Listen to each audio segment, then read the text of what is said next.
আপনারা আমাকে অনেকদিন ধরে অনেকেই রিকোয়েস্ট করেছিলেন যে ক্ষীরের চপের রেসিপিটা দেবার জন্য। আর আজকে আমি এই ভিডিওতে ক্ষীরের চপটা এমনভাবে তৈরি করে দেখাবো যেটা দেখলে আপনারা খুব সহজেই বাড়িতে তৈরি করে নিতে পারবেন। আর এই ক্ষীরের চপটা যদি সঠিকভাবে দোকানের মতো বানাতে চান তাহলে প্রথম থেকে শেষ পর্যন্ত এই ভিডিওর ভেতরে যে আমি ছোটো ছোটো টিপসগুলো দিয়ে রেখেছি আর কী মেটেরিয়ালস আর কী উপকরণগুলো আমি সঠিকভাবে কতটা পরিমাণ দিচ্ছি বা কিভাবে আমি এটি ভাজছি, এগুলো যদি আপনারা সঠিকভাবে দেখে নিতে পারেন বা বুঝে নিতে পারেন তাহলে এই ক্ষীরের চপটা বাড়িতে তৈরি করা আপনাদের কাছে কোনো ব্যাপারই হয়ে উঠবে না। তো বন্ধুরা, আমি মৃণাল, মিষ্টির কারিগর, আর আপনারা দেখছেন বেঙ্গল সুইটস চ্যানেল। আর আজকে আমাদের রেসিপি দোকানের মতো পারফেক্টভাবে ক্ষীরের চপ তৈরি করা। সবার প্রথমে ক্ষীরের চপ বানানোর জন্য এখানে আমি একটা কড়াতে 25 গ্রামের মতো সাদা তেল দিয়ে দিয়েছি। আপনারা চাইলে এখানে গাওয়া ঘিও দিতে পারেন, গাওয়া ঘি দিলে এর টেস্টটা কিন্তু আরও ভালো হয়। তাহলে এখানে আমি তেজপাতা দিয়েছি একটা, এই তেজপাতাটাকে একটু ভালো করে ভেজে নেওয়ার পর এবার এখানে আমি দিয়ে দিচ্ছি 100 গ্রামের মতো সুজি। তো আপনারা চাইলে এর থেকে কম পরিমাণ সুজিও দিতে পারেন, যেহেতু আমি এখানে ভালো করে বোঝানোর জন্য এই 100 গ্রাম সুজিটা ইউজ করেছি। আর এই সুজিটিকে একটু ভালো করে ভেজে নিতে হবে। 1 মিনিট ধরে যদি আপনারা এইভাবে ভেজে নেন তাহলে দেখবেন সুজির কালারটা অনেকটাই লাল হয়েছে, খুব বেশি লাল করার কিন্তু দরকার নেই। এভাবে ভেজে নেওয়ার পর এখানে আমি দিয়ে দেবো 300 গ্রামের মতো লিকুইড দুধ, বা আপনারা চাইলে এখানে 100 গ্রামের মতো পাউডার দুধও জলে গুলে এখানে ইউজ করতে পারবেন। তাহলে এই দুধটা দিয়ে দেওয়ার পর এখানে আমি দিয়ে দিচ্ছি 100 গ্রামের মতো চিনি। এই চিনিটা আপনারা এমনভাবে দেবেন, যতটা পরিমাণ সুজি নেবেন ততটা পরিমাণ চিনিটা দিতে পারেন। তাহলে এখানে আপনারা যদি কম মিষ্টি চান তাহলে এখানে চিনির পরিমাণটা একটু কমিয়ে দিতে পারেন। আর এখানে আমি জলটা দিলাম কেন, যে এখানে আমার দুধটা যেহেতু আমার 150 গ্রাম ছিল, তাই এখানে আমি জলটা 150 গ্রাম দিয়ে এখানে দুধটাকে আমি একদম 300 গ্রাম ভজিয়ে নিয়েছি। আর এখানে আমি দিয়ে দিচ্ছি 50 গ্রাম মাখা সন্দেশ। এখানে আপনারা চাইলে 100 গ্রাম মাখা সন্দেশও দিতে পারেন, এতে করে টেস্টটা আরও ভালো হতে পারে। আর এখানে আমি দিয়ে দিচ্ছি 50 গ্রামের মতো খোয়া ক্ষীর। এই খোয়া ক্ষীরটা আপনারা ভালো করে চেলে নেবেন, নাহলে কিন্তু এর সাথে গুলবে না। তাহলে এখানে আমরা 50 গ্রাম থেকে 100 গ্রাম খোয়া ক্ষীর দিতে পারি। তাহলে এটিকে লো টু মিডিয়াম গ্যাসের ফ্লেমটিকে রেখে হালকাভাবে এইভাবে নেড়ে নেড়ে কুক করে নিতে হবে। আর যখন দেখবেন তলা থেকে এইভাবে ছেড়ে দিচ্ছে তাহলে জানবেন সুজিটা একদম পারফেক্টভাবে রেডি হয়ে গেছে। এটিকে আর কুক করার কোনো দরকার নেই। এবারে কড়ার গায়ে এইরকমভাবে একটু মিলে দিয়ে ঠান্ডা করে নিতে হবে। আর এতে দিয়ে দিতে হবে এলাচ পাউডার। আপনারা যদি এলাচ পাউডার না পছন্দ করেন তাহলে এতে এলাচ পাউডার দেওয়ার আর কোনো দরকার নেই। এভাবে ঠান্ডা করে নিতে হবে। ঠান্ডা করে নেওয়ার পর এটিকে একটা জায়গার মধ্যে তুলে নিতে হবে। তুলে নিয়ে আরও কিছুক্ষণ ভালো করে ঠান্ডা করে নিতে হবে, নাহলে কিন্তু এই ক্ষীরের চপের ভেতরে পুরটা ভরা যাবে না। তাহলে এইভাবে তুলে নেওয়ার পর আমরা এখানে রসটা তৈরি করে নেব। এই ক্ষীরের চপের জন্য আমরা চিনির রসটা তৈরি করে নেব। দেখুন এখানে একটা কড়াতে এখানে আমি বোঝানোর জন্য 1 কেজি চিনিটাই ইউজ করছি। তাহলে 1 কেজি চিনিতে আমরা কত জল দেবো? 600 থেকে 700 গ্রাম জল দেব, কারণ এখানে রসটাকে আমাদেরকে একটু মিডিয়াম টাইপের রাখতে হবে, খুব মোটাও নয় আর খুব পাতলাও নয়। তাহলে চিনিটা আর জলটা দিয়ে ভালো করে গুলিয়ে নেওয়ার পর এইভাবে ফুটিয়ে নিতে হবে যাতে চিনিটা ভালো করে গলে যায়। গলে যাওয়ার পর আমরা হাতে করে একটু দেখছি, দেখুন যে রসটা এখানে একটু হাতে চ্যাটচ্যাট করছে, তাহলে এখানে রসটা একদম পারফেক্ট আছে। আপনারা হাতে নিলে এটা বুঝতে পারবেন। এটা একটা খুবই সিম্পল ব্যাপার, এটা আপনারা বাড়িতে করলে অনায়াসেই তৈরি করে নিতে পারবেন। এবার এই রসটিকে আমরা একটা জায়গার মধ্যে রেখে দিয়েছি ঠান্ডা করার জন্য। খুব ঠান্ডা আমরা করব না। এবার এখানে আমরা সবথেকে গুরুত্বপূর্ণ জায়গা হচ্ছে ময়দার ডোটিকে তৈরি করা। এখানে আমি 200 গ্রামের মতো ময়দা দিয়েছি একটা ডিশের মধ্যে। আর এখানে দিয়ে দিচ্ছি 50 গ্রামের মতো ডালডা ঘি। আপনারা চাইলে এখানে গাওয়া ঘিও দিতে পারেন, বা সাদা তেলের সাথে গাওয়া ঘি ইউজ করে একসাথেও দিতে পারেন। আর এখানে আমি অল্প পরিমাণে একটু নুন দিয়েছি। এই নুনটা দিলে কি হয় যে এর টেস্টটাকে আরও দ্বিগুণভাবে বাড়িয়ে দিতে পারে। আর এখানে আমি দিয়ে দিয়েছি সবথেকে গুরুত্বপূর্ণ জিনিস হচ্ছে খাবার সোডা। তো খাবার সোডা আমরা এখানে কতটা দিতে হবে? খাবার সোডা আমি এখানে দেখুন ওই চামচটির 5 ভাগের 1 ভাগ, সাধারণত 2 গ্রামের মতো দিলেই কিন্তু এখানে হয়ে যায়। তাহলে এটি একদম সঠিকভাবে ময়ান হয়েছে কিনা সেটা পর্যন্ত আমরা হাতে করে নিয়ে দেখলাম একদম ডালা হয়ে যাচ্ছে এবং পারফেক্টলি ভেঙে যাচ্ছে।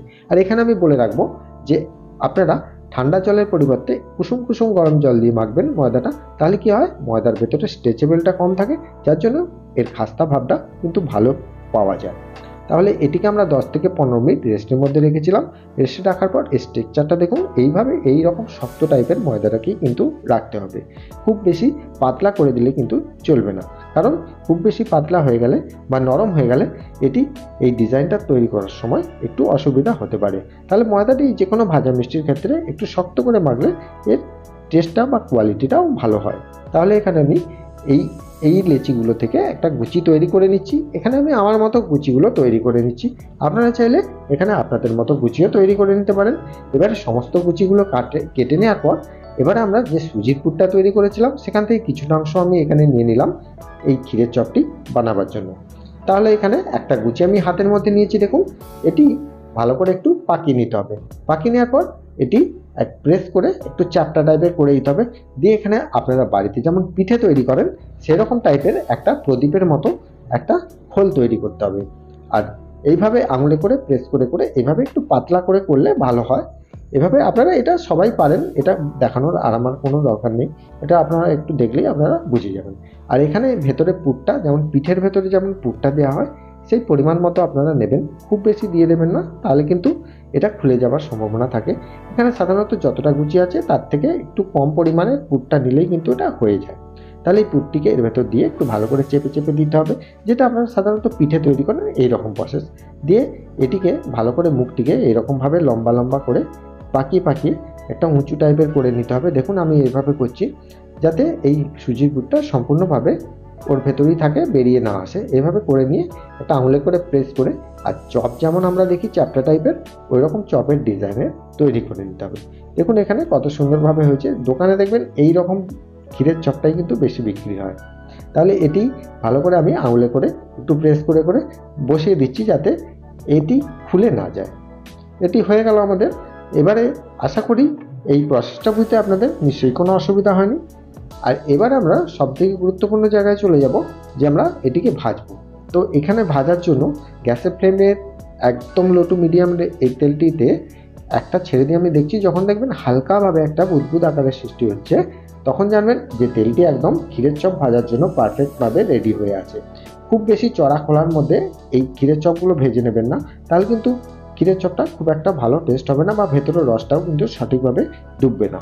তাহলে এখানে 1 থেকে 1.5 মিনিট এই নর্মাল টেম্পারেচারের তেলে যদি আপনারা রেখে দিন, নর্মাল নয় মোটামুটি একটা লো টু মিডিয়াম টেম্পারেচারের তেলে যদি আমরা রেখে দিই, তাহলে দেখবেন যে এই ক্ষীরের চপগুলো অটোমেটিক ওপর দিকে ভেসে উঠছে। আর ভেসে ওঠার পর আপনারা একটা ক্ষীরের চপ ওখান থেকে নিয়ে হাতে করে একবার টিপে দেখবেন যে খুব বেশি নরম লাগছে কিনা। কারণ খুব যদি বেশি একটু খাবার সোডা পড়ে যায় তাহলে কিন্তু খুব বেশি নরম হয়ে যেতে পারে। তো সেক্ষেত্রে গ্যাসের ফ্লেমটাকে 30 সেকেন্ডের জন্য বাড়িয়ে দিতে হয়। তাহলে এখানে আমি দেখছি যে এখানে আমার পারফেক্ট আছে, মানে খুব নরম নয়, একটু শক্ত শক্তই আছে। তাহলে এখানে গ্যাসের ফ্লেমটিকে আমরা আর বাড়াবো না, একদম লো টু মিডিয়াম রেখেই আমরা 5 থেকে 10 মিনিট এইভাবে হালকাভাবে ভেজে নিতে হবে। আর এখানে অবশ্যই এটিকে মাঝে মাঝে একটু উল্টে দিতে হবে, এক পিঠ করে, নাহলে কিন্তু একদিকটা সাদা একদিকটা লাল হয়ে যাবে, জিনিসটা বাজে হয়ে যাবে। তাহলে আমি এখানে সুন্দরভাবে ভেজে নেওয়ার পর, এটা আপনারা একটা সিম্পল ব্যাপার, এটা আপনারা সবাই করতে পারবেন, কোনো অসুবিধা নেই। এভাবে গোল্ডেন ব্রাউন কালার বা লাল লাল করে একটু ভেজে নেওয়ার পর যে রসটি আমি তৈরি করে রেখেছি সেই রসটি অবশ্যই একটু গরম থাকতে হবে, খুব ঠান্ডা হয়ে গেলে কিন্তু হবে না, বা খুব একটা গরম থাকলেও কিন্তু হবে না, মোটামুটি গরম কিন্তু আছে, আঙুল ডুবিয়ে রাখা যাচ্ছে না সেরকম গরম কিন্তু আছে। তাহলে এই রসটির ভেতরেই আমরা যে ক্ষীরের চপটি ভেজে নিয়েছি সেটা আমরা এতে দিয়ে দিলাম, দিয়ে একটু ভালো করে টিপে টিপে প্রেস করে দিলাম।